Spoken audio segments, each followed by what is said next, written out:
Pierre Andreas Tendean lahir di Batavia pada tanggal 21 Februari 1939. Ia merupakan anak kedua dari 3 bersaudara, buah perkawinan Maria Elizabeth Cornet, seorang wanita asal Belanda berdarah Perancis, dengan seorang dokter spesialis kejiwaan keturunan Minahasa bernama Aurelius Lambert Tendean.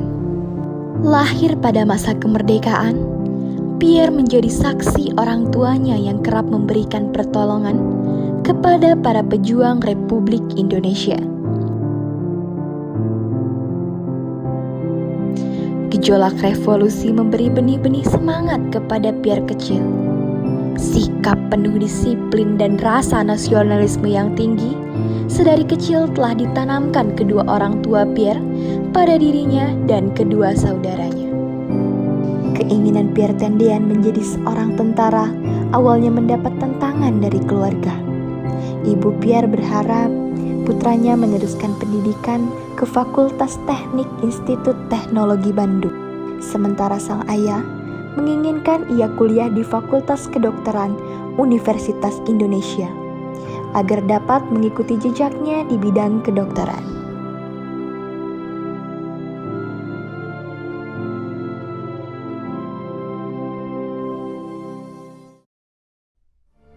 Setelah lulus, Pierre akhirnya mengikuti tes masuk perguruan tinggi Fakultas Kedokteran Universitas Indonesia untuk sekedar menghibur kedua orang tuanya. Namun, ketika ia tidak lolos tes masuk perguruan tinggi, maka Pierre Tendean pun membulatkan tekad untuk mendaftar menjadi Tentara Nasional Indonesia. Pierre, kau tak usahlah menjadi seorang tentara. Kamu ini anak lanang satu-satunya Mami. Jangan buat mamimu ini khawatir. Lagi pula, keluarga kita kan tidak ada yang menjadi tentara. Tekad kuat menjadi prajurit bangsa tak terbantahkan. Pierre pun akhirnya menempuh pendidikan Akademi Teknik Angkatan Darat atau ATKAD, Angkatan ke-6 di Bandung pada tahun 1958.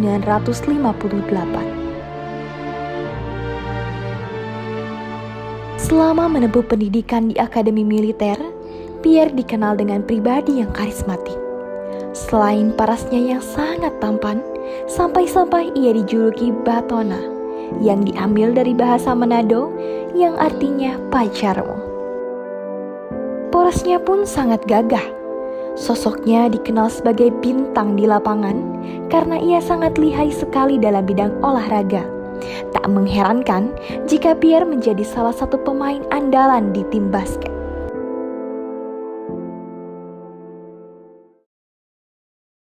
Pierre, kok kamu tega sih ninggalin ibumu menangis demi masuk akademi militer? Keluargamu kan orang terpandang, ayahmu juga dokter. Kenapa kamu lebih memilih militer? Selama ini, saya telah banyak dibantu oleh negara. Sekarang, saatnya saya menjadi milik negara. Kalian mau apa?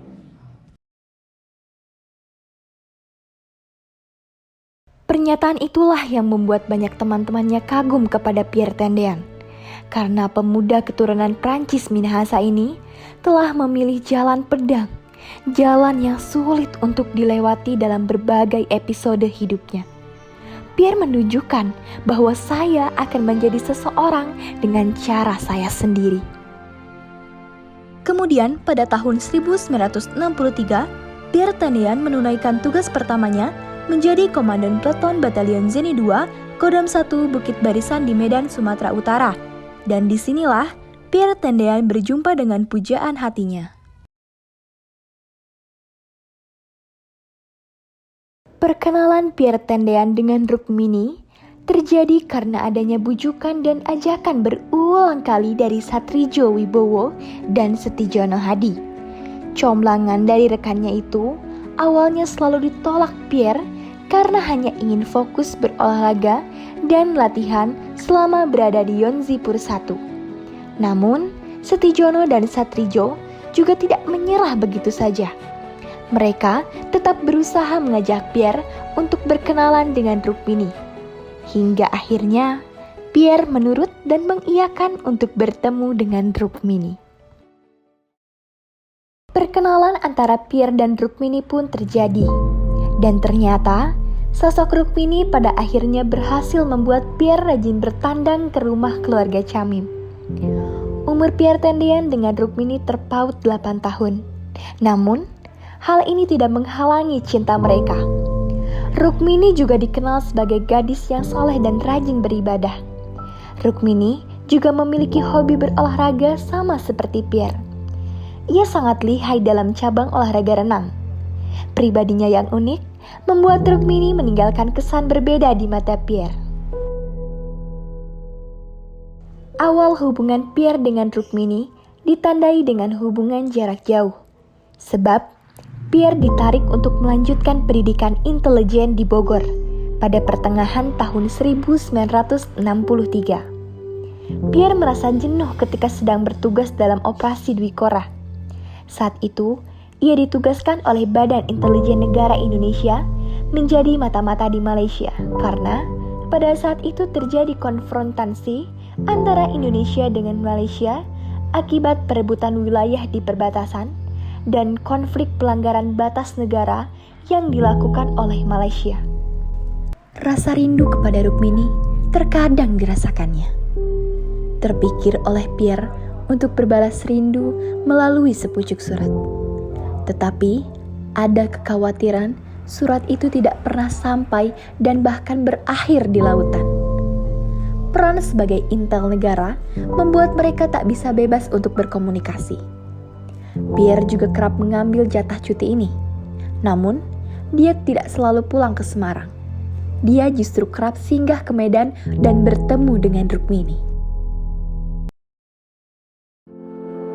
Di sisi lain, karena tugas yang dipikul oleh Pierre Tendean ini terbilang di garis terdepan, membuat sang ibunda semakin khawatir.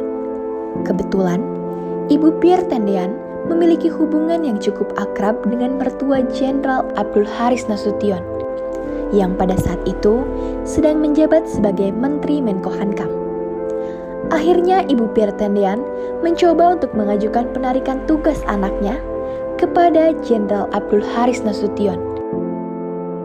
Berkat kerja keras dan kemampuannya, Pierre Andreas Tendean dipandang sebagai TNI yang unggul.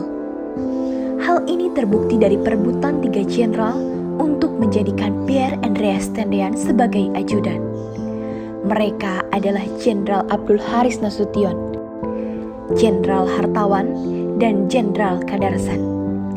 Dan pada tanggal 15 April 1965, Pierre Tendean resmi mengabdi menjadi ajudan Jenderal Abdul Haris Nasution. Selama bertugas menjadi ajudan, Pierre terbilang memiliki hubungan keluarga yang begitu dekat. Hal ini terbukti dengan kedekatan Pierre bersama kedua putri dan istri dari Abdul Haris Nasution.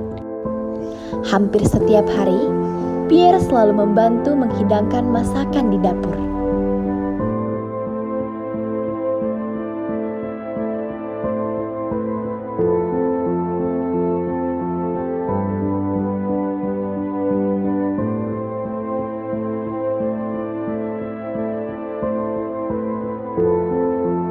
Meski terpisah jarak dan waktu, hubungan Pierre dan Rukmini tidak pernah surut.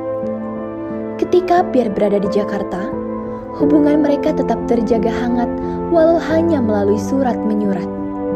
Kisah cinta Pierre dan Rukmini pada awalnya memiliki hambatan restu dari ayah dan ibu Tendean. Masalah perbedaan keyakinan yang menjadi kendala utamanya. Rukmini bersikukuh tidak dapat melanjutkan hubungan dengan seorang pria yang bukan muslim. Pierre pun memutuskan untuk menuruti syarat dari Rukmini. Karena dia sangat mencintai gadis sederhana tersebut dan tidak ingin berpisah dengannya. Pierre merasa perbedaan pendapat antara dirinya dan kedua orang tuanya ini dapat diterima oleh keluarga setelah melihat hubungan adiknya, Rose Widiati, dengan seorang pria Bugis beragama Islam yang mendapat lampu hijau dari ayah tendean. Hal itu membuat Pierre berusaha keras untuk meyakinkan kedua orang tuanya bahwa Mimin memang cocok baginya. Dan di antara dirinya dengan Mimin telah ada ikatan perjanjian. Akhirnya, setelah mengenal lebih banyak tentang Mimin yang telah menjadi pilihan anaknya itu, seluruh keluarga Dr. Tendean dapat menyetujuinya. Pada tanggal 31 Juli 1965, sebagai ajudan, Pierre mengikuti perjalanan tugas Jenderal Nasution ke Medan yang diikuti oleh Ibu Nasution. Kesempatan ini dipergunakannya untuk menemui Mimin dan orang tuanya. Dalam pertemuan tersebut, diputuskan bahwa pernikahan antara Pierre Tendean dengan Rukmini direncanakan akan berlangsung pada bulan November 1965. Sekembalinya dari Medan, Pierre membicarakan rencana pernikahannya dengan Ibu Nasution. Dengan rasa keibuan, Ibu Nasution menasehatinya, "Jangan terlalu memuja calon istrimu. Jangan sesekali mempunyai anggapan bahwa cintamu terhadap calon istrimu tak dapat dipisahkan oleh siapapun. Kuharap hal ini tidak akan terjadi padamu, Pierre. Oleh karena itu, wajarlah saja dalam bercinta. Janganlah terlalu mengagung-agungkan kekasihmu itu, Mimin." Nasihat Johanna Sunarti itu disampaikan kepada Pierre, seakan-akan menjadi firasat akan kepergian Pierre Tendean. Keesokan harinya, pada tanggal 30 September 1965, Pierre Tendean menemui Jenderal Abdul Haris Nasution untuk mengajukan cuti ke Semarang, karena ia ingin menemui ibunya yang akan berulang tahun. Namun, permintaan Pierre Tendean ditolak. Jenderal Abdul Haris Nasution meminta Pierre Tendean untuk mendampinginya. Pierre pun melaksanakan perintah Jenderal Abdul Haris Nasution. Ia bertahan untuk menunjukkan loyalitas dan dedikasinya terhadap Jenderal Abdul Haris Nasution. Ia pun bergegas menulis surat untuk ibunya. Pierre memberi kabar bahwa anaknya tidak bisa pulang. Dia berjanji kepada ibunya bahwa ia akan pergi menemui ibunya tanggal 1 Oktober 1965. Namun, dalam malam kelabu 30 September 1965 berubah menjadi kabar duka. Dini hari, tanggal 1 Oktober 1965, rumah sang jenderal yang berlokasi di Jalan Teguh Umar nomor 40, Menteng, Jakarta Pusat, dikepung oleh pasukan Cakrabirawa.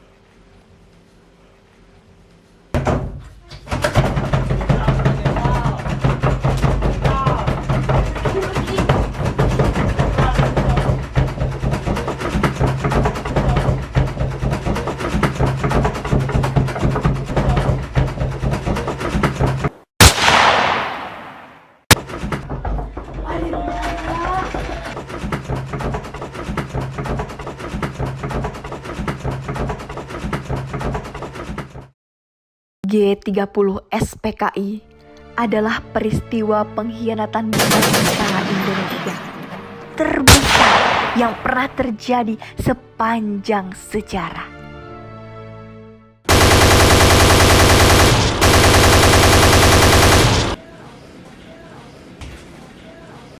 Papa, Ade salah apa? Kenapa Ade ditembak? Seluruh masyarakat mengenang sebagai peristiwa berdarah. Peristiwa ini melibatkan anggota Partai Komunis Indonesia pasukan Cakrabirawa. Namun naas, ternyata pada tanggal 31 Juli 1965 adalah pertemuan terakhir Pierre Tendean dan Rukmini. Karena Pierre Andreas Tendean gugur akibat kekejaman gerakan G30 SPKI yang membunuh para jenderal dan perwira tinggi Tentara Nasional Indonesia.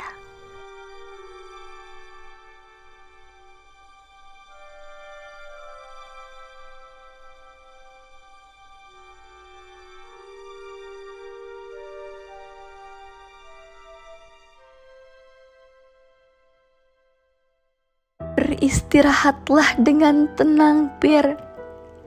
Kami sangat bangga padamu yang sudah gagah berani dalam berjuang. Berani mati tidak sebagai pecundang. Revolusi tergaung hingga ke awan, lubang buaya jadi saksi pertumpahan. Sungguh 30 September berlumur kepedihan. Kami sangat bangga padamu yang tidak gentar atas segala ancaman. Meski komunis menuntut penggulingan. Cintaan Pierre Tendean pada tanah air sangat besar, sehingga ia rela mengorbankan nyawanya dan menjadi bagian dari negeri ini.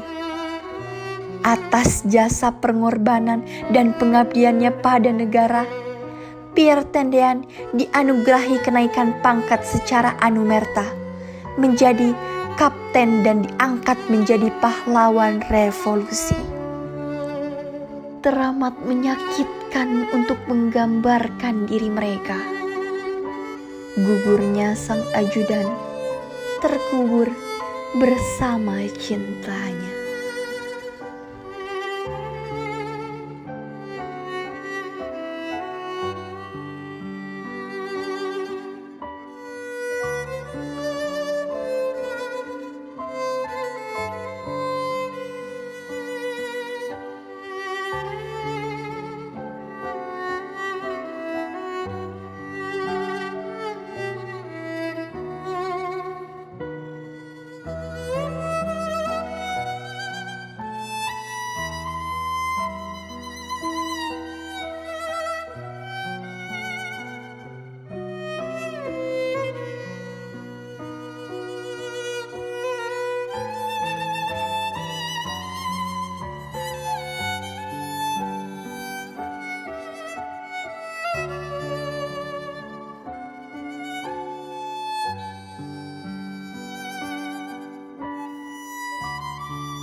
Obatan isi? Buat luka ringan. Jadi jangan. Khusus.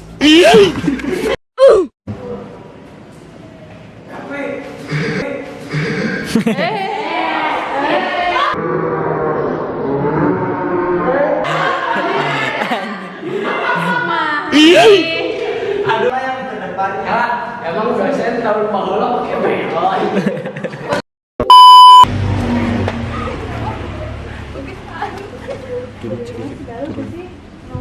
Cut. Cut.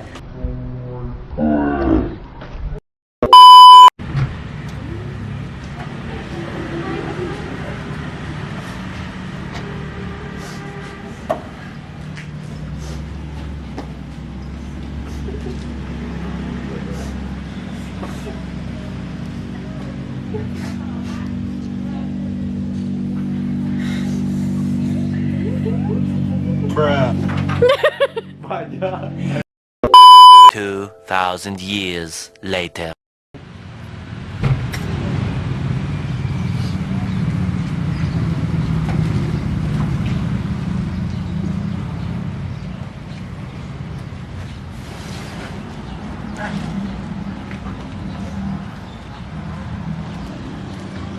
Bruh.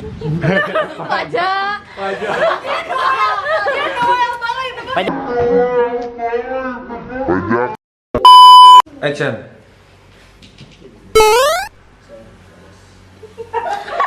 Bruh. Action. Jadi gini Bapak, saya ke kita, saya nggak lulus PTN. Ya karena saya gagal. Bruh. Bruh. Ngomong. Ngomong. Satu hari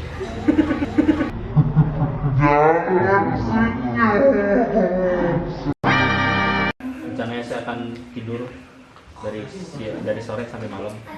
Kalau bisa bangunnya Bruh. subuh. Nanti sampai rumah nunggu tidur.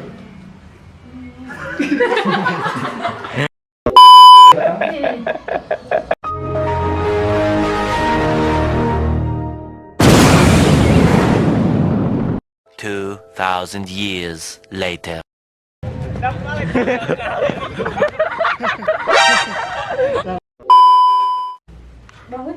Bangun. Bukan kayak gitu, kayak kaget.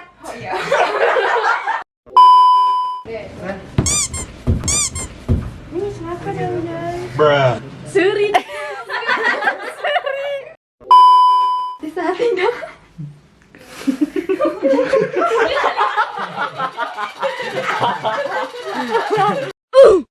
Atau abi kamu langsung ikat rambut saya.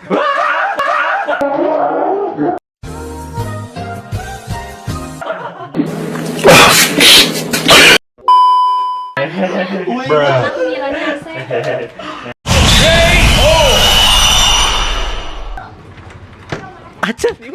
Bruh.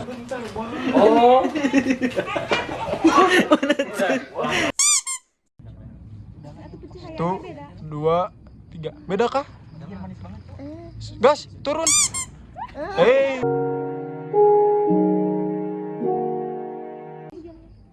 Dua. Satu, dua, tiga. Bruh.